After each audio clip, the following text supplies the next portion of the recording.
سدوا ردهم مثل الماء لكل البلا من عيونه ركضهم بالبر حفاج خاف لا يحسونه سدوا ردهم مثل الماء كل البلا من عيونه خاف لا يحسونه على كف امك الدينو ها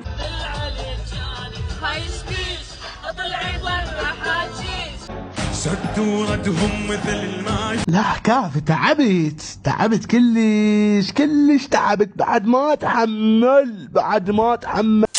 اول شيء قبل لا ابدا بالفيديو لا حد يصير فكها براسه ويقول ها ميت عايش ونسيت عنده قناه. لا ما نسيت، بس حاب اخذ استراحه. لا كذب كنت مريض طبيت وبعد ما منزل فيديو.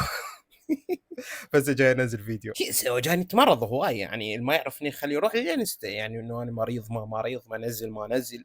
قبل لا ابدا بالفيديو حاب اعتذر لهاي البنيه. 5 ديري بالك منهم على بنتك، وخاصة الأخير. أولاً العمام والخوال. اوكي هاي البنيه انا طلعتها فيديو من الفيديوهات مالاتي وانتقدتها وقلت لها لا تكبرين المواضيع، بس شوف صارت تهجم علي بالتعليقات وقالوا الناس انه ترى كلامها صحيح، والصراحه انا من ركزت في فيديوهاتها شفت صح كلامها صحيح، فشكرا لكم المتابعين واني اقدم اعتذار لها لان ظلمتها يمكن شب ظلمتها، فاني اسف جدا والانسان غلط مرات يغلط، وشكرا لكم انتم المتابعين لان تنبهوني على الشغلات الغلط اللي تصير او اني اللي اسويها شغلات غلط. فديتكم يا اخي فديتكم. المهم تعال خلينا نكمل الفيديو مالتها بالله. واللي دائما يجوكم للبيت. ثانيا المدرس او المدرسة سواء بالمدرسة او بالخصوص. ثالث نقطة والاهم ابو الاسواق. الرابع هو ابو الخط. خامس نقطة البائع المتجول اللي يبيع شعر بنات، ايس كريم، شامية. هذا مو اتهام، هذا حرص من عندنا على اولادنا، وهاي هي تعليمات منظمة الطفولة العالمية. اوكي البنيه محتواها صار انه تقدم محتوى انه تقول للبنات انه دير بالك من هيك شغلات، فانا وياك واستمري وان شاء الله نكون داعمين الك. طبعا واللي ما يعرف اسمها الفائزه العبد، واذا تحبون تتابعوها هذا اسمها بالتيك توك او هاي الصوره مال حسابها قدام، اذا تابعتوها قولوا لها من طرف هواك وعاشتي ذيك على الجاي تسوي وبس. اعتقد سويت اللي علي. ها صدق حبيت اشكركم على 170,000 مشترك، ما بقى شيء وندخل 200,000. اشتركوا بالقناه اذا كنتوا ما مشتركين ودزوا هذا الفيديو او القناه مالتي لاصدقائكم، يعني هسه البنيه جاي تتابعين، اعرف فئه كبيره بقناه بنات 40% الشباب اصلا ما لهم صوت. المهم انت البنيه جاي تسمعين هذا الفيديو مالتي، روح الصدق عندك كومه صديقات بالانستي، عندك كومه صديقات بالتيك توك، روح صديقتك هذا مشهور حلو عنده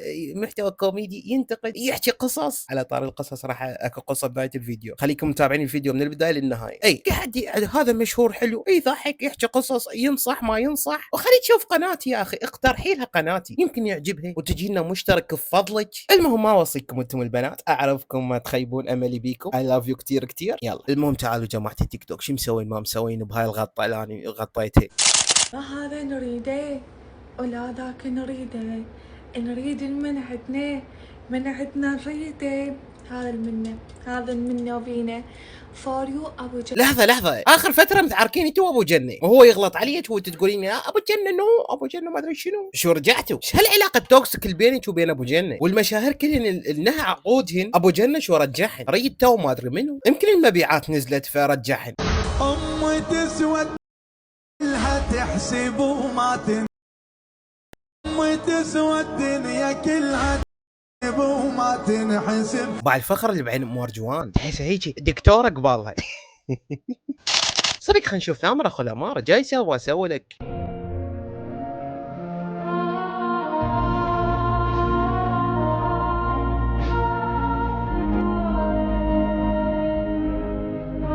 هسه بعيدا عن الحركات اللي جاي يسويها الغريبه اللي ما ادري جاي حضر جيم ما ادري جاي يسوي، كاتب هالقد ما اني حلو صاروا يقولوا لي انت سوي عمليات تجميل. شنو انت سوي عمليات تجميل؟ صح انا اتفق، انا اشيك راح اسوي عمليه واحده وتضرب شهاب رجال. بس خطيه فيديوهاتها ما جاي تصعد. هسه هذا الفيديو جايب له 38 لايك. اللهم لا شماتي. انت عيونك تشوفون صدق المولاي تدري بي انا خدمك لا، وانت عيونك تشوفوا يص يعني تتحني. ايش بي هذا؟ خطيه هذا الفيديو مالته هم جايب 73 لايك.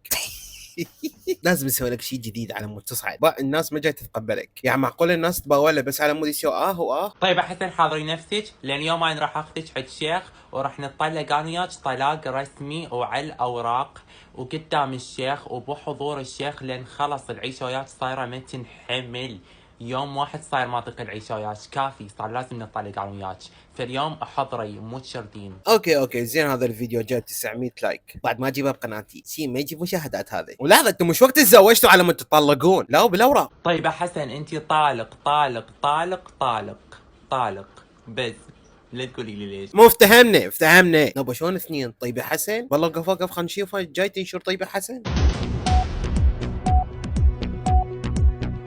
اوكي، طيبة حسن ناشرة هاي الصورة وكاتبة وزارة الداخلية تلقي القبض على طيبة حسن، السبب مجهول حتى الآن، مصدر أمني تم إلقاء القبض على طيبة حسن من بغداد من قبل قوة خاصة تابعة لوزارة الداخلية. ناشرة هاي الصورة بحسابها وناشرة هم صورة ثانية هاي. شنو طيبة تردين ترحين محتوى هابط؟ لا، والمشكلة من طبت الحساب اللي لقيتها متابعتني بالتيك توك. جواهم الله، شلونكم؟ شو اخباركم؟ حسسني طابة مضيف، حياكم الله. هلا بالشيوخ فضلي. ادري مختفية عنكم، بس تعالوا احكي لكم سالفة. اوكي، قبل لا تحكين سالفة، انت مربوطة بديوان؟ اوكي، مبينة ما مربوطة، كملي سالفتك. عطر ماي واي نازل سعره. اوكي، عطر المي ورد نازل سعره، وش نسوي له؟ تخيلوا هذا الخبر. اوكي تخيلت، وش اسوي له؟ عطر ماي واي نازل سعره. مو افتهمنا ماي واي ما افتهمنا. يعني بس انت تفضل استاذ علاء، انت وياي انت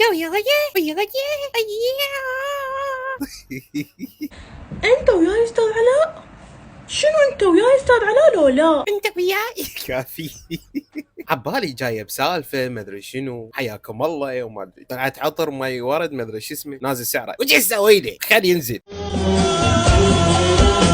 لا تسالف علي من يسألون عيون الناس، لا تحسد عشق. احس من نظراتها لازم علي شيء، ترى خالك شيء ما مسوي، يمكن هسه عبالها اسوي نظرات رومانسيه وكذا وحاطه اغنيه اللي تسولف عليه، منو خاينك ولد؟ بس لا ذاك اللي مطلقك. اوكي، هسه نحكي القصه اللي قلت لكم عليها، راح نحكيها بنهايه الفيديو. اوكي، تبدا القصه يا محفوظ البقى والسلام. تقول اول شيء انا اسمي، لا تقول اسمي، تقول انا منيه وحيده اهلي. اول ما انولدت امي ماتت، يعني ماتت بيوم ولادتي. تقول من ماتت كان عمرها بوقتها 17 سنه. وات شنو؟ وابويا عمره 19 سنه ومتزوجين بعمر صغير. المهم بذاك الوقت ابويا خلاني يم اهل امي لان كان يدرس ويشتغل، وبنفس الوقت كان عمره صغير، بس ما عافني كلش، يعني يوميا يجيني ويشتري لي الاشياء اللي احتاجها لحد ما صار عمري 8 سنوات. وما صار عمري 8 سنوات ابويا اخذني من يم خوالي وعشت وياه، وخوالي كانوا يقولون لابويا انه ليش ما تتزوج انت بهذا العمر الصغير. المهم ابويا كان رافض هذا الشيء، وكان يقول ما اريد اجيب لبنتي زوجة اب وتاذيها. وتقول ابويا كان ابد ما مقصر وياي بشيء، كنت الشيء اللي اطلبه بالليل يوصلني الصبح، ومدللني ويحبني، وكلش ما محسسني بيوم من الايام انه اني يتيمه. وصار كل شيء الي، صديقي وحبيبي وابوي. لا هاي مال حبيبي من يمي.